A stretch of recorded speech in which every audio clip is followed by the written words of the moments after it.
Hello viewers, yes, this is your Ranjana ma'am and you are watching, yes, mine as well as your channel. I'm back after a small silence. You must be wondering, where is Ranjana ma'am? Why isn't she putting up any more videos?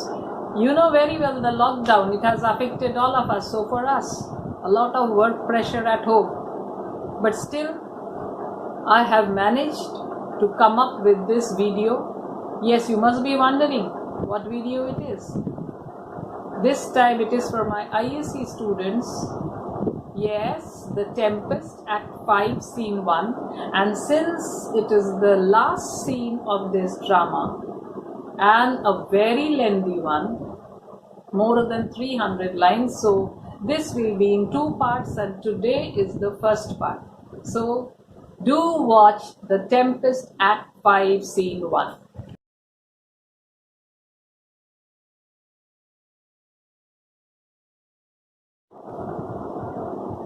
Yeah, so Act 5, Scene 1. Enter Prospero in his magic robes and Ariel. So Prospero is a happy man now. All the obstacles that had been in his way and had made him happy, they have finally disappeared, and his enemies, they lie at his mercy. So he's a happy man. His magic has worked, and finally he has brought those wrongdoers in this island, and they are at his mercy. So Prospero, now does my project gather to a head.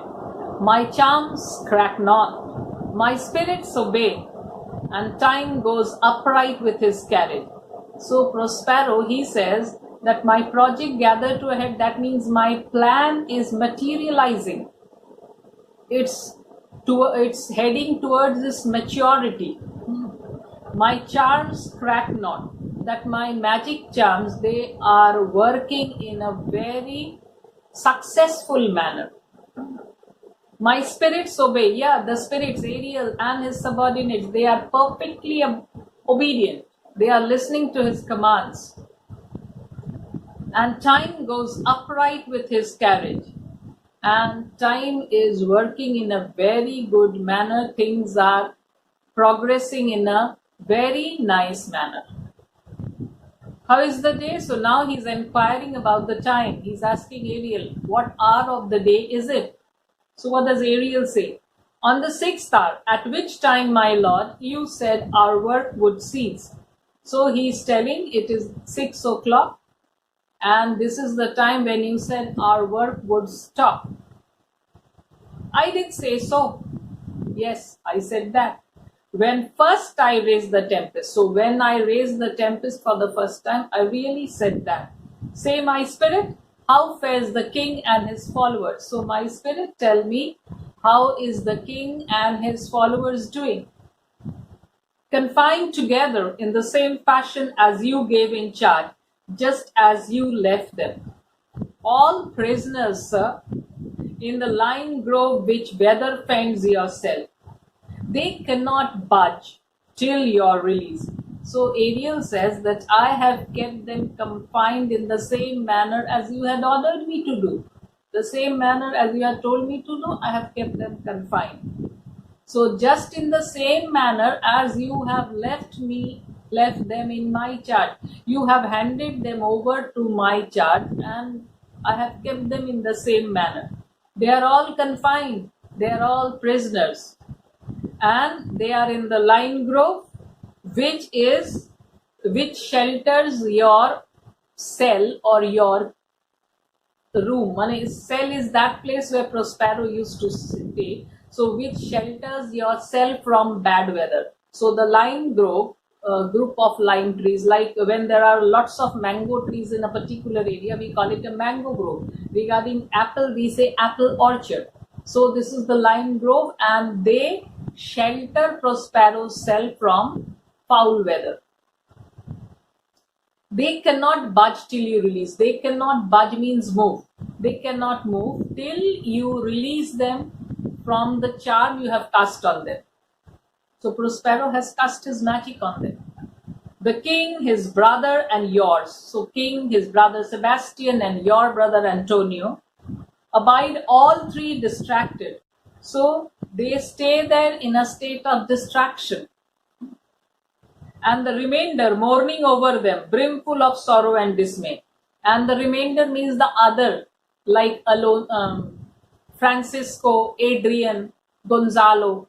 So how are they reacting to the condition of these three? So they are mourning, brimful of sorrow. So overflowing with sorrow and dismay at the condition of these three dignitaries.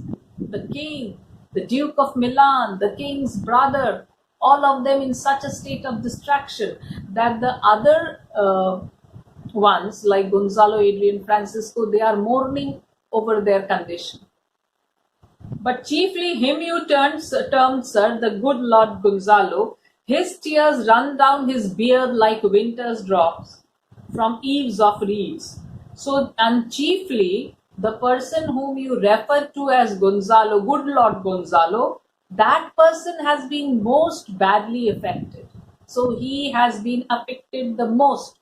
How can you say that? How is Ariel able to deduce that? Yes, there is a proof. Tears, they come running from his eyes, down his beard, in the same manner as the small drops of ice, they fall from a thatched roof. Beard like winter's drops. What are referred to as winter's drops? Small icicles you can call them.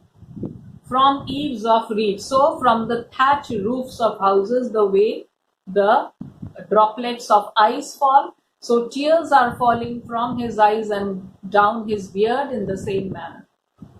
Your charm so strongly works them that if you now behold them, your affections would become tender.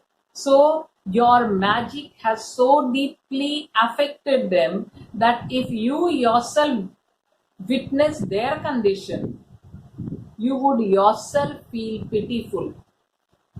Your condition, their condition is such that even you would feel pitiful if you have a look at them. Dost thou think so, spirit? The spirit, do you really think so?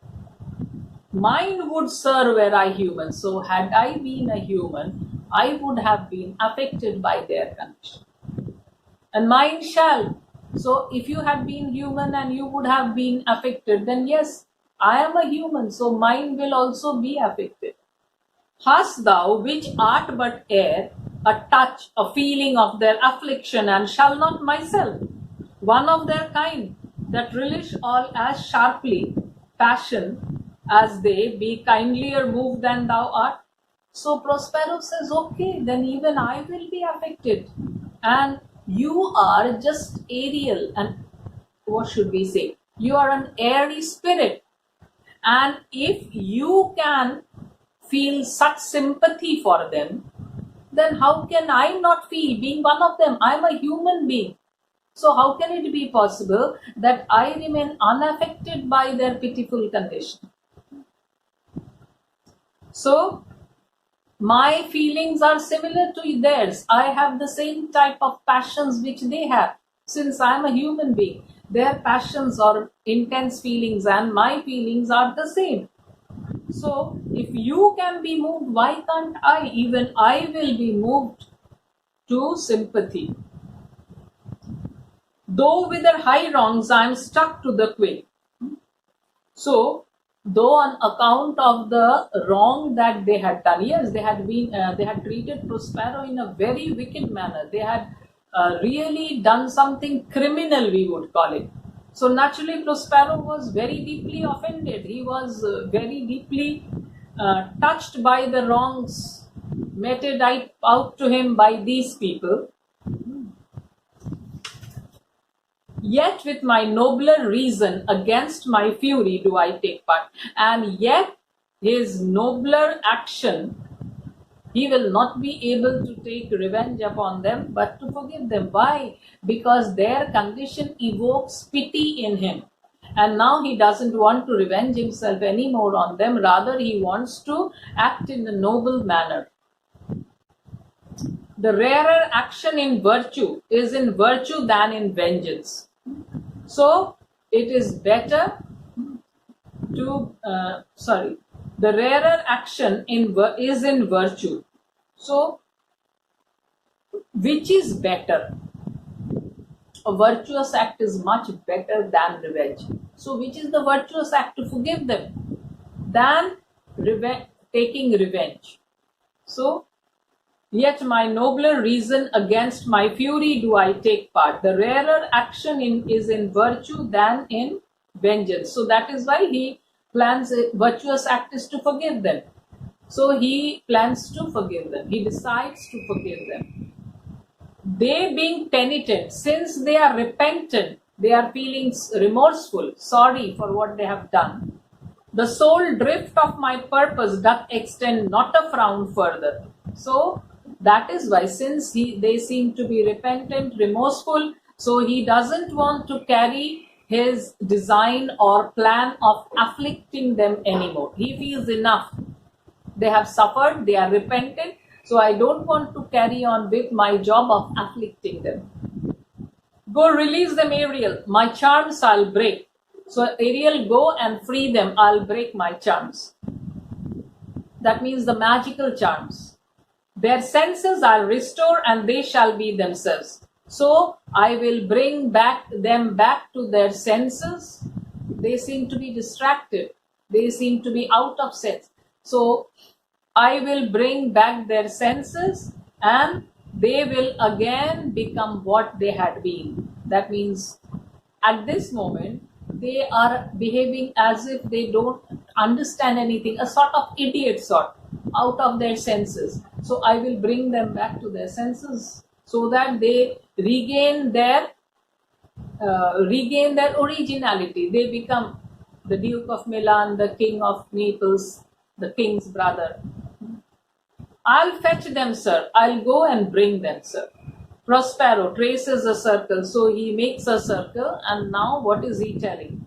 Yet elves of hills, brooks, standing lakes and groves, and ye that on the sands with printless foot do chase the ebbing Neptune, and do fly him when he comes back. So actually, through this speech, he is giving us an idea of all those spirits and the agents of nature whose help he had taken to make his charms work and bring the wrongdoers to this island and make them penitent.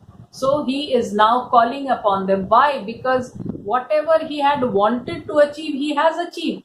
Now he doesn't need the help of these creatures anymore, neither does he need his magic anymore. So he wants to end this magic forever. He wants to break his magic wand. He wants to bury his books and say goodbye to magic. So what is he telling? Yet elves are supernatural creatures. Elves of hills, that means the elves which live in the hills. Brooks are small rivers. Standing lakes, that means lakes where there is no motion. And groves, yes, where a lot of trees of the same type. I just now said there was a lime grove being mentioned, or the mango groves. And ye that on the sands with printless foot, and you also who walk on the sand, but normally if we walk on the sand, we leave footprints on the sand. But these elves, they don't leave any footprints. Why? Because they are supernatural creatures. Do chase the ebbing Neptune. Neptune is the water god. So ebbing Neptune or the sea or the waves, as it go back, as if you seem to chase them. Do chase the ebbing Neptune and do fly him when he comes back. And before the waves again come back to the shore, you also run before you. You go on chasing the waves, and then when they are coming back, you run faster than them to come back. So this is how the elves, they are playful spirits. You demi puppets that by moonshine do the green sour ringlets make. So you are small airy or creatures, or you small fairies. And what do you all do? In the moonlight, you make small circles of green grass that by moonshine do the sour ringlets make. So these green grasses are sour. And as a result, what happens? Whereof the ewe not bites, since they are bitter in taste, the ewe, that means the female sheep, it doesn't bite them. Normally, if the grass is green and it's quite tasty, so you will have a lot of creatures eating, feeding themselves on it. But these elves make green grass, circles of green grass at night, but they are bitter to taste, and that is why the ewe doesn't taste it. And you whose pastime is to make midnight mushrooms. So these are naughty, small creatures, and they rejoice in making mushrooms grow at midnight. That rejoice to hear the solemn curfew. You'll also enjoy the hearing of the sad curfew bell. Curfew is a sad noise, and yet they don't feel sad. They enjoy. Naughty creatures, na, they enjoy many things which normally people wouldn't enjoy. They enjoy the sad curfew bells. They enjoy in making mushrooms grow at midnight, and they make the grass taste bitter so that the ewes do not taste it. By whose aid, weak masters though ye be, I have bidden the noontide sun, called forth the mutinous winds, and betwixt the green sea and the azured vault set roaring war. So, yes, with your help, though you are not very powerful. So, by whose aid, that means by whose help. So, whose help? The help of the elves. What has he done? And yet he mentions that your power is not very powerful. So, he says, weak masters though ye be. So, though you are weak, not so powerful, but with their help, what has Prospero done? So, he has, what should we say? He has darkened the sun at noon. So the sun at noon is at its height, blazing.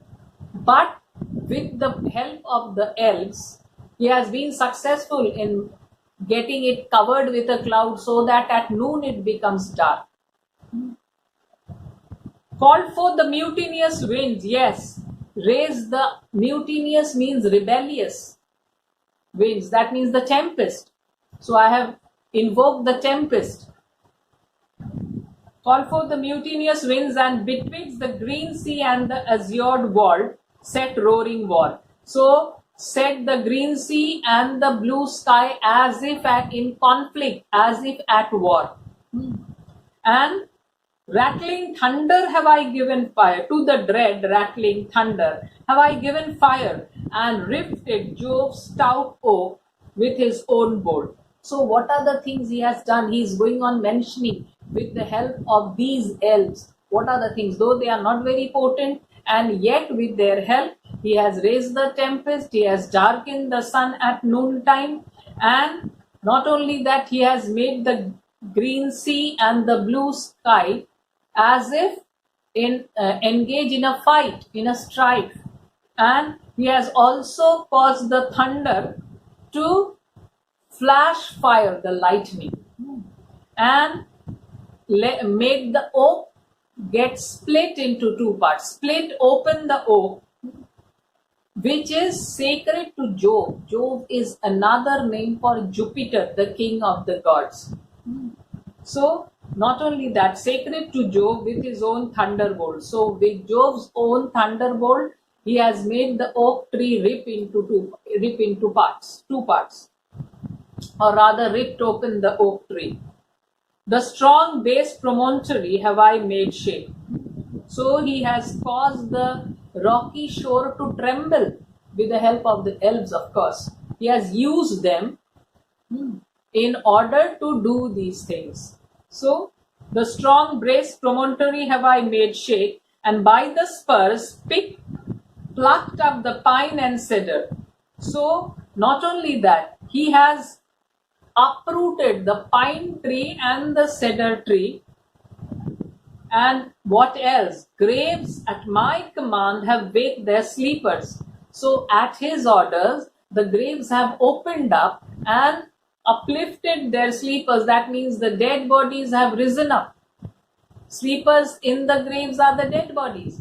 So at his command, he has made the dead bodies rise up from their graves opening and allowing their dead to come up. but this, opened and let them forth by my so potent art. So with his magical powers, he has been able to do all these things, even made the dead come up from their graves, and led them forth by my so potent art. So he has as if brought them out into the living world. The dead, they were resting in their tombs, and he has ordered the graves to open up, and dead, you come out. So he has released them in the living world. So all these things he has done with his magical powers. But this rough magic I here abjure. But he has had enough of this magic, so he wants to give up this magic, abandon this magic.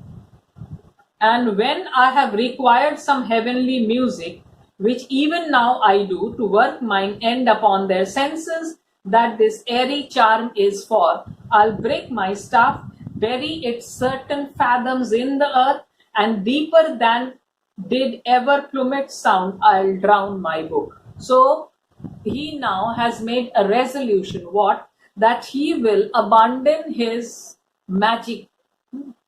So he wants to renounce this magic with which he had created these disturbances in nature, raise the tempest, blacken the sun. So this was unnatural things that he had done. So he considers it to be rough magic, and he wants, that was going against the wish of God.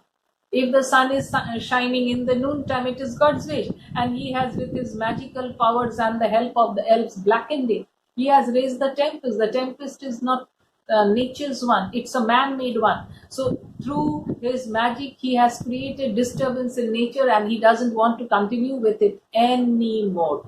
So now rather, what does he want? He needs his magic, one last service. What is it for? He needs to produce some heavenly music, celestial music, heavenly, divine music.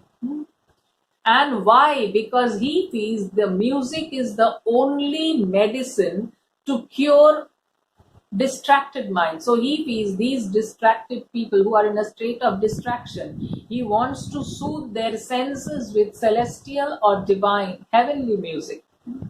And after this, what will happen? He will break his magic wand. Yes, remember Harry Potter and his wand. So magic wand, and he would bury it deep down in the earth.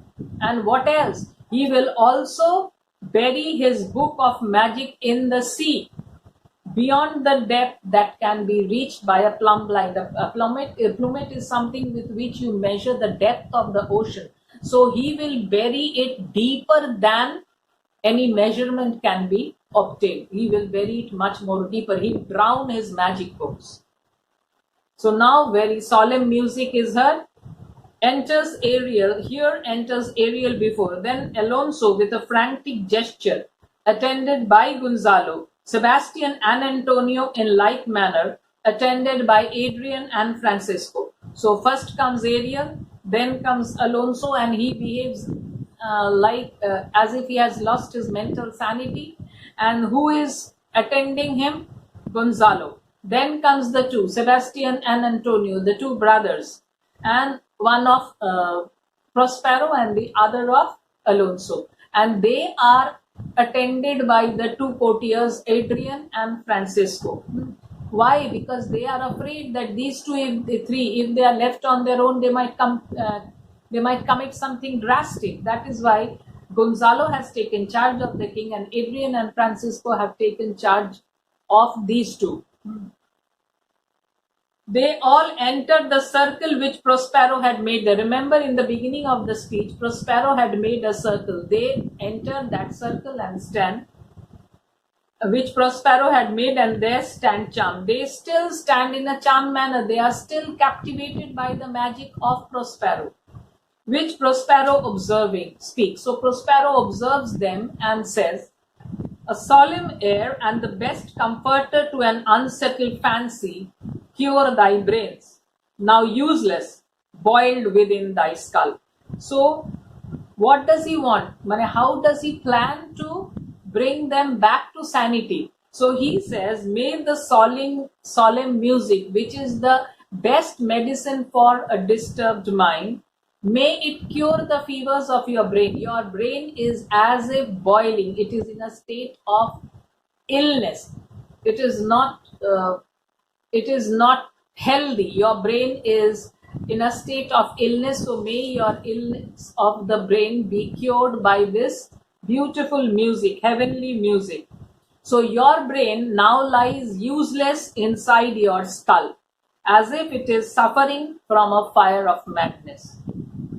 There stand for you are spell stopped, Holy Gonzalo. So you stand there because you are under my magical charm. And then he calls Holy Gonzalo, Holy Gonzalo, honorable man, my eyes even sociable to the show of thine fall fellowly drops. Then he says, fellow Gonzalo, you are a really honorable man, and my eyes, they also shed tears in sympathy with the tears that follow yours. Earlier, Uriel had said now that Gonzalo was crying a lot. So his tears were like drops of ice. So he's telling that you are crying and I am also shedding tears of sympathy.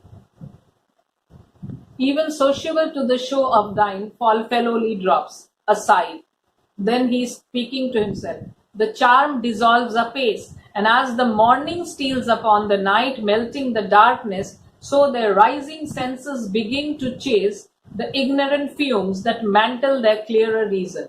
Then he realizes, yes, the music is working, and slowly the magical charm which he had cast on them, that charm is breaking up. And in the same way as morning replaces night and the darkness is dispelled, in the same way their sanity is returning, wiping away the traces of distraction. So their senses, as if they are waking from their sleep, and so that ignorance and that distraction which had taken control over them, that is as if slowly melting away, like the darkness melts away and the morning comes. In the same way, O good Gonzalo, my true preserver and a loyal sir, to whom thou followest, I will pay thy graces home both in word and deed. So he calls upon Gonzalo. And why does he call him his true preserver? Because it is Gonzalo who had put food, water, his magic books and some clothes or whatever, the basic necessities that had helped Prospero to survive in that difficult time. So that is why he says that you are really my preserver. Because of you I survived. And you are also a loyal follower of your Lord. Yeah. You have seen how loyal he is to the king.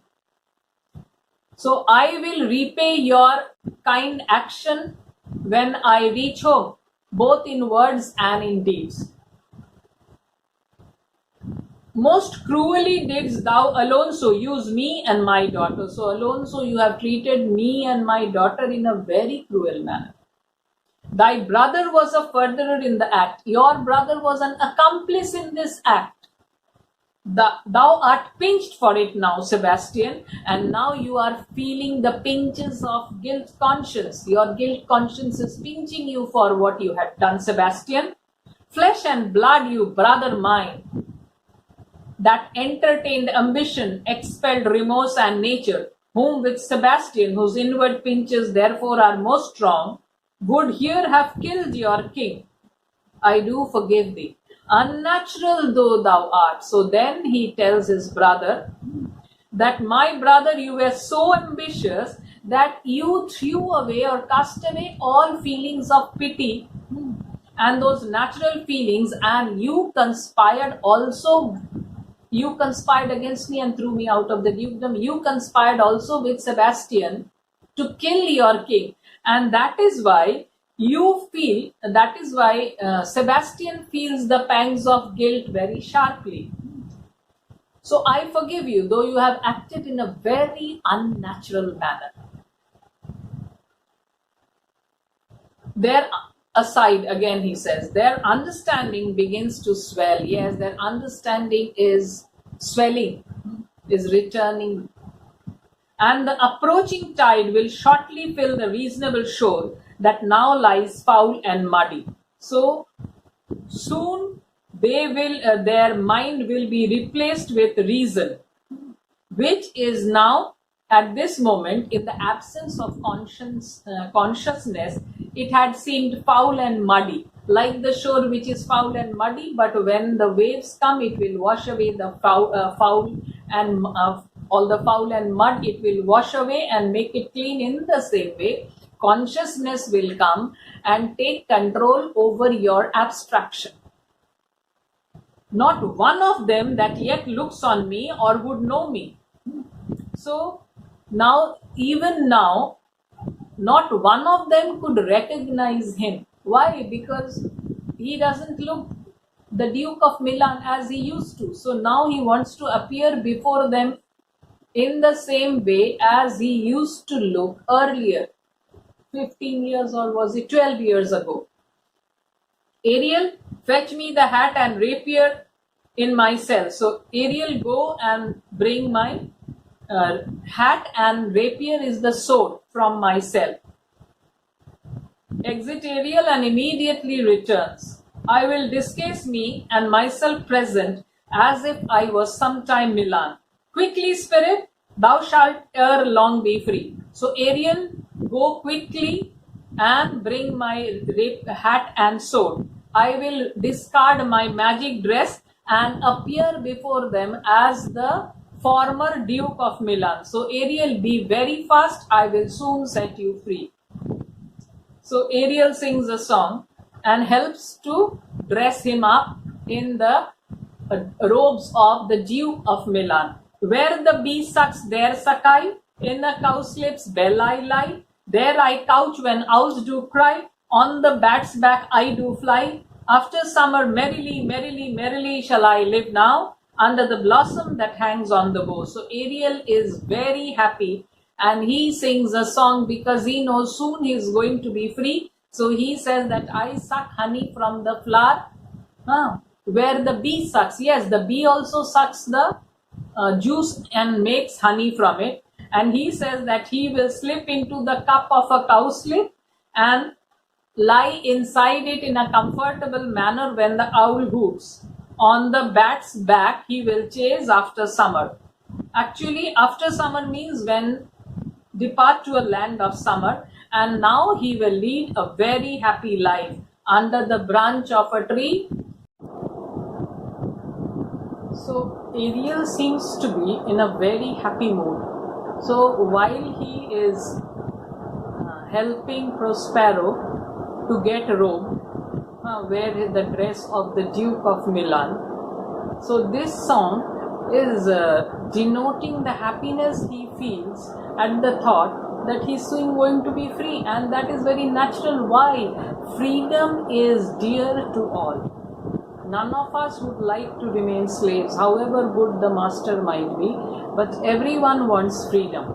So he says that after summer merrily, merrily, merrily shall I live, merrily, merrily, merrily shall I live now under the blossom that hangs on the bough. So once he is free, he will lead a very happy life. Why? Because he will then be his own master and he will live under the branch or on the branches of trees laden with flowers. So that hang on the boughs. Under the blossom, blossom means flowers, that hang on the bough. Bough is another word for branch. So branches full of flowers, he will live under it. Prospero, why? That's my dainty Ariel. I shall miss thee, but yet thou shalt have freedom. So yes, that is my delicate Ariel. I will really miss you. When I give you your freedom, I will really miss you. But though I will be missing you, I will really give you your freedom. So, to the king's ship, invisible as thou art, there shalt thou find the mariners asleep under the hatches. The master and the boatswain, being awake, enforce them to this place, and presently, I pray thee. So one more job to be done. So he tells Ariel, yes, though I'll be missing you, I'll give you your freedom certainly, but at this moment, being invisible, go to the king's ship. There you will find that all the mariners, the boatswain and everyone, the captain or the master, so they are asleep. So who are the only two people who are awake? The master and the boatswain. So bring them to this place. I immediately, presently means immediately, I request you.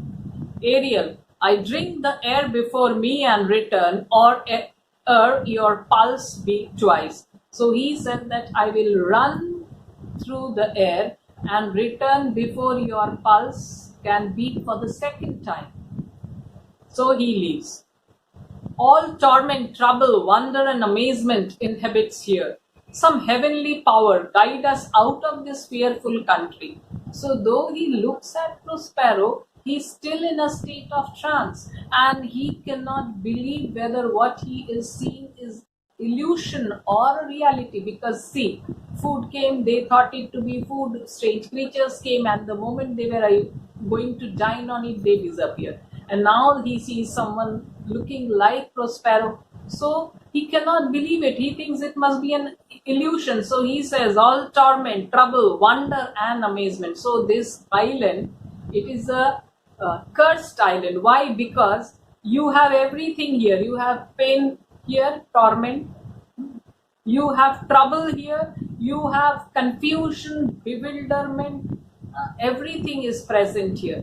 So he wants to be guided out of this fearful country with some divine help. So he wishes for some divine help to guide him out of this place. He just wants to leave this place and go away. Behold, Sir King, the wrong Duke of Milan, Prospero. So Sir King, he is telling Alonso. He's addressing, Prospero is addressing Alonso and telling, look at me, look, Sir King, look at me, the Duke of Milan, Prospero. Wrong Duke of Milan, that means you have wronged me. For more assurance that a living prince does now speak to thee, I embrace thy body, and to thee and thy company I bid a hearty welcome. So they must be confused. They may be in a state of wonder as to whether this is really the Duke of Milan, Prospero, or is it another illusion. So in order to dispel their doubts, he said that I embrace thy body. So he embraces Alonso only to give him a taste of his flesh and blood and the beating of his pulse, that he is indeed a human being and not an illusion. And then he welcomes them, he gives them a hearty welcome.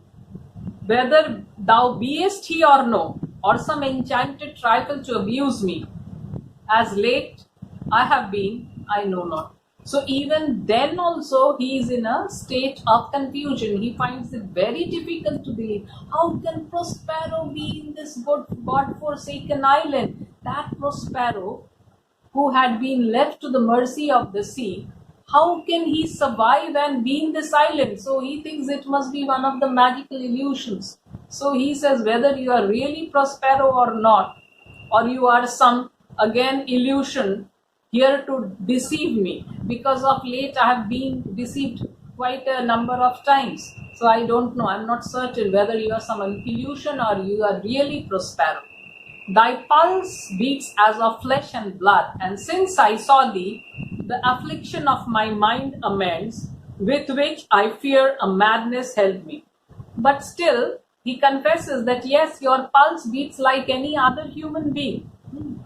And after having seen you, I am also recovering from that madness which I was suffering lately. Affliction of my mind amends, which I fear a madness held me. This must crave, and if this be at all a most strange story.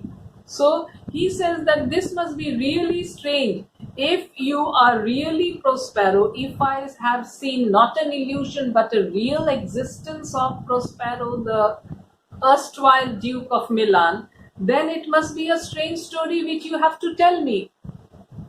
And thy dukedom I resign. So yes, I give you back your dukedom, and do entreat thou pardon me my wrongs. And I also request you that you pardon me for my mistakes or the wrongs that I have done to you. Please forgive me for it. But how should Prospero be living? And here, yes, this is uppermost in his mind, that how can Prospero be living? Prospero to Gonzalo, first noble friend, let me embrace thine age, whose honor cannot be measured or confined. So Prospero, first whom does he want? He says, you are a very worthy friend of mine and let me embrace you. You are really a respectable old man and your honor is unlimited. You are unlimitedly an honorable man.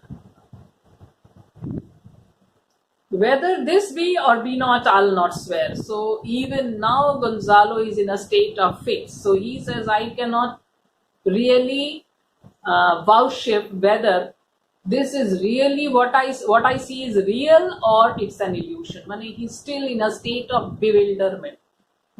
Whether this is the real Prospero or an illusion. Yet you do yet taste some subtleties of the isle that will not let you believe certain things. Welcome, my friends, all. So he says, Prospero says, you are still suffering, you are still afflicted by the spell that this island has cast upon you. This island has cast a magical spell upon you, and you have not yet been able to completely come out of it. And that is why you are in a state of confusion as to what is real and what is magical. And then he welcomes all of them, and then he speaks personally to Sebastian and Antonio, the two conspirators in this island.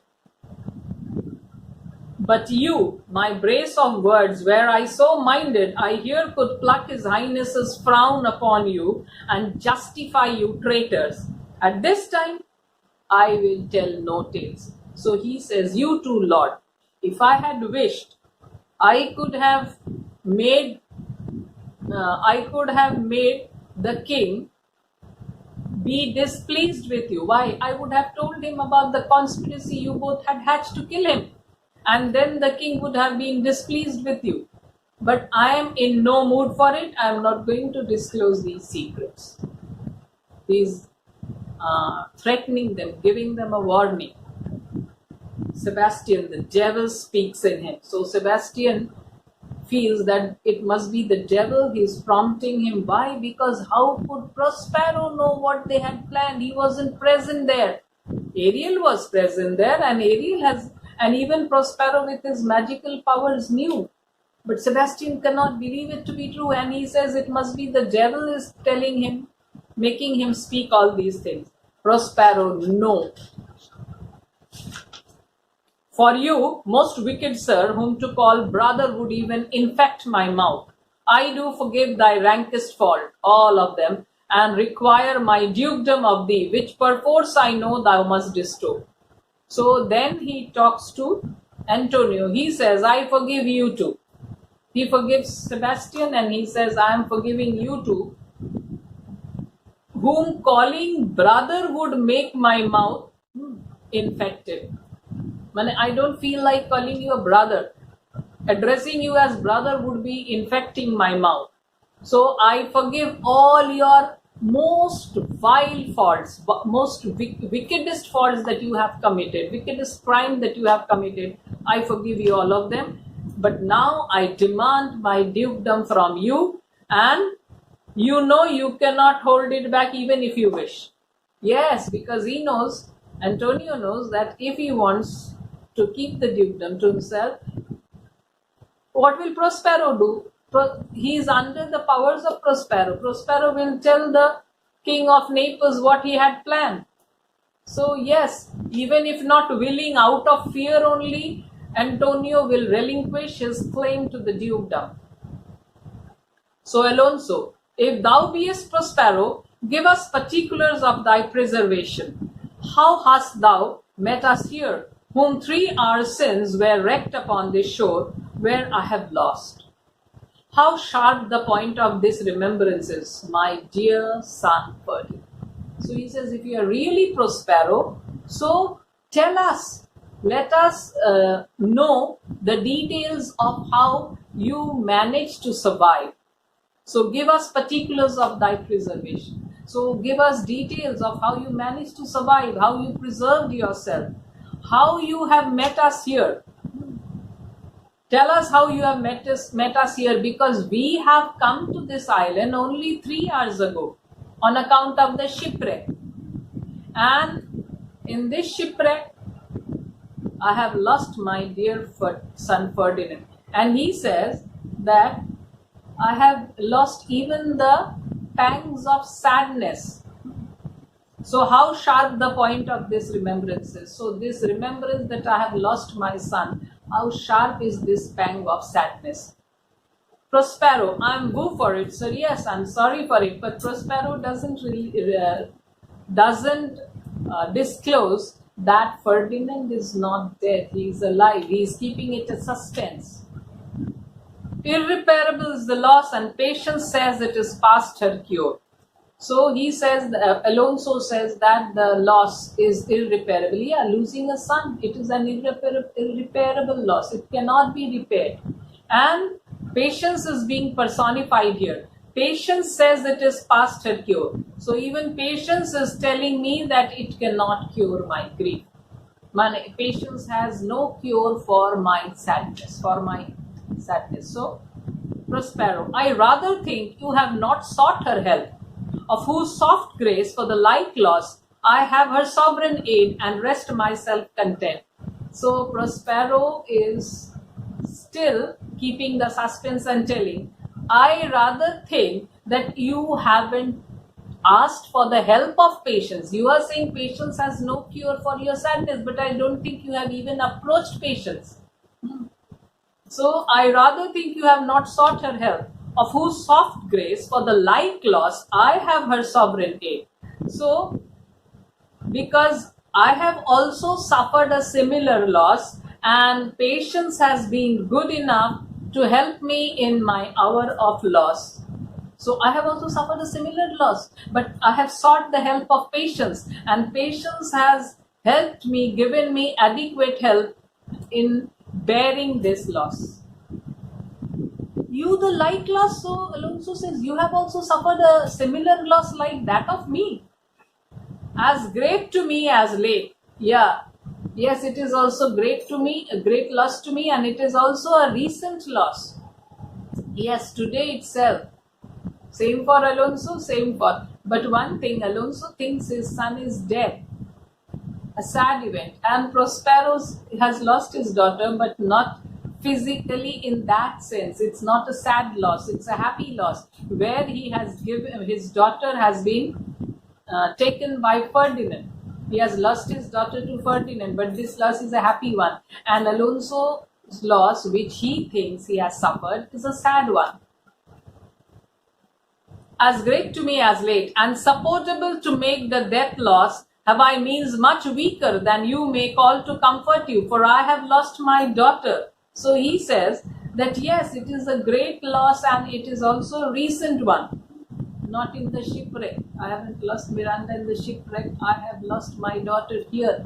So even Alonso knows that he had a daughter, and both of them were put in the ship and then later in a boat with no oars and anything, and they were thrown out of Milan. So Alonso also knows that Prospero has a daughter, and that daughter, but not in the shipwreck, I have lost her in recent. And not only that, in order to bear the loss, he says, my resources are much lesser, much weaker than you can call for your help. Your resources are much more powerful. My resources are weaker in comparison, for I have lost my daughter. A daughter! Oh heavens! That they were living both in Naples, the king and queen there. That they were, I wish. Myself were murdered in the oozy bed where my son lies. when did you lose your daughter? So he says, oh, you've lost your daughter. And then he says, oh my God, if only they were both alive and reigning in Naples as the king and queen, and instead of my son who lies in the bed of the ocean, if only I would have been there, it would have been much better. He wishes that, oh, why not me in that bed of the ocean, and Ferdinand and Miranda ruling as king and queen in Naples. So when did you lose your daughter? In this last tempest, I perceive these lords at this encounter do so much admire that they devour their reason and scarce think. Their eyes do offices of truth, their words are natural breath. So he says, I have lost my daughter in the last tempest. And then he realizes that these lords, Adrian, Francisco, Gonzalo, they are really awestruck at this strange meeting, that their reason doesn't seem to function and they hardly believe that what they see is the real truth. So, and that is why, as if they have become bereft of human speech. But howsoever you have been jostled from your senses, know for certain that I am Prospero, that very duke which was thrust forth of Milan, who most strangely upon this shore where you were racked was landed to be Lord on it.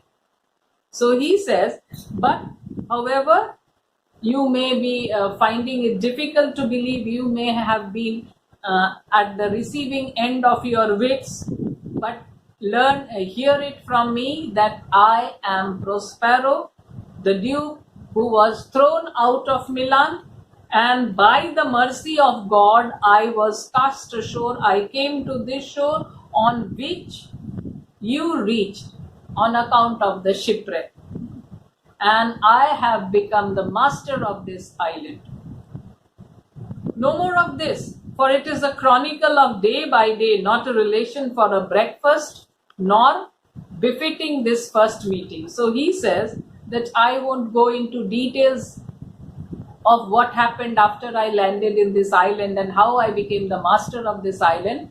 I will tell it later. Why? Because it's a long story. Yeah, it is a long story why he had landed in this island 12 years ago. So the story of 12 years cannot be told at a break. It will need days, many days to tell this story. So it is not fitting for a breakfast to be told at a breakfast, or not at all at the first meeting. Welcome, sir. This cell is my court. Here have I few attendants and subjects, none abroad. So then he welcomes all of them to his cell and he says, this cell is only my court. So in Milan, he had a court as the Duke of Milan. Here he is the master of this island. But which is his court? The cell where he stays with Miranda, that is his court, and he has very few attendants and no subjects. Attendants are Ariel and his spirits and Caliban, but he doesn't have any subjects. They are his attendants. Pray you look in. My dukedom since you have given me, I will requite you with as good a thing as lest bring forth a wonder to content ye as much as me my dukedom. So why is he inviting Alonso to his cell? Because inside is Ferdinand and Miranda, and this will be a really very welcome surprise to Alonso, who had been of the opinion that his son is dead. Just now he said so also. So he says, please peep in. Please have a look. Have a look at my cell. Have a peep at my cell. So since you have returned me my dukedom, I will also compensate it with something good. The kindness which you have shown me in giving me back my dukedom, I will also repay you in a similar way to make you happy. At least I will produce some wonderful thing to please you, as the restoration of my dukedom has pleased me. The restoration of my dukedom has pleased me. I will also please you in a similar manner. Here Prospero discovers Ferdinand and Miranda playing at chess. So remember, he had told them, retire to my cell, while he had gone to take control of Caliban, Trinculo and Stefano. So yes, they had come to the cell, and what are they doing? They are playing chess. Miranda, sweet lord, you play me false. So, sweet lord, you are cheating. No, my dearest. Who says this? Ferdinand. No, my dearest love, I would not for the world. No, no, no, I will never cheat on you. Yes, for a score of kingdom you should wrangle, and I would call it fair play. So she says, yes, if 20 kingdoms are involved, you will surely cheat me, and I will also not mind. I will say it is fair play. Yeah, what am I in comparison to 20 kingdoms? So surely you can cheat me for 20 kingdoms, and I would call it fair play. I wouldn't say it's unfair. And Alonso watches, oh my God, Ferdinand, whom I had thought to be lost, and he seems to be playing chess with some very beautiful lady. He can't believe that they have been, who is this lady with whom he seems to be so intimate, so friendly. So Alonso, if this prove a vision of the island, one dear son shall I twice lose. So they are under the influence of magic so much that when he sees his own son, he can't believe whether it is the truth or an illusion. So he says, if it is an illusion, then I'll be losing my son twice. Why? Because like the spirits and the banquet have vanished, he will also disappear. So I'll lose a son twice. So Sebastian, a most high miracle. So Sebastian also can't believe it to be the truth, and he says, oh, this is something magical. Ferdinand sees Alonso and the others. Though the seas threaten, they are merciful. I have cursed them without cause. So when he sees his father, his uncle and Antonio alive, he is really happy. And he says that though the seas seem to be so threatening, they are merciful. Why? Because they have given me back my father. I have cursed them without any reason. He had cursed them for swallowing up. So both of them thought that the other was dead. Father thought son dead, son thought father dead. But now son realizes that in reality it is not so. So I have without any reason cursed the seas. Then he kneels down in front of his father to show him respect. Alonso, now all the blessings of a glad father compass thee above. Arise and say how thou comest here. So all the blessings may be showered on you, my son, from a happy father. Yes, he is happy beyond words, and may all be blessings showered on you. My son, tell me how you came here. And Miranda, she had only seen Prospero and that ugly Caliban, and now she's a little while ago, a few hours ago, she saw Ferdinand, and now she sees these men. So she can't believe her eyes. Oh my God, they are such good-looking men. Now, oh wonder, how many goodly creatures are there here?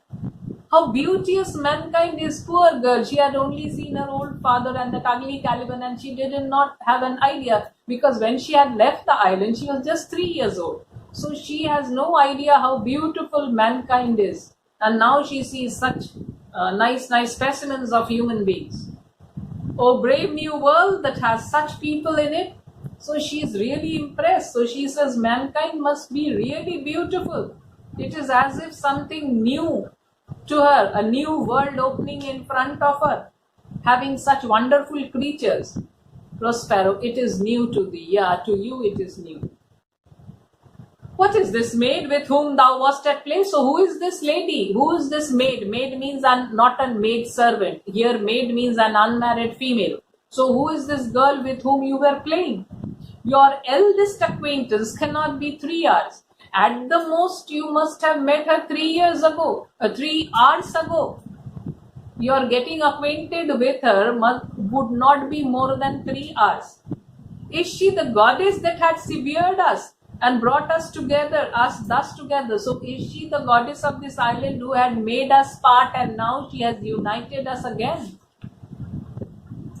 Sir, she is mortal, but by my mortal, but by immortal providence, she is mine.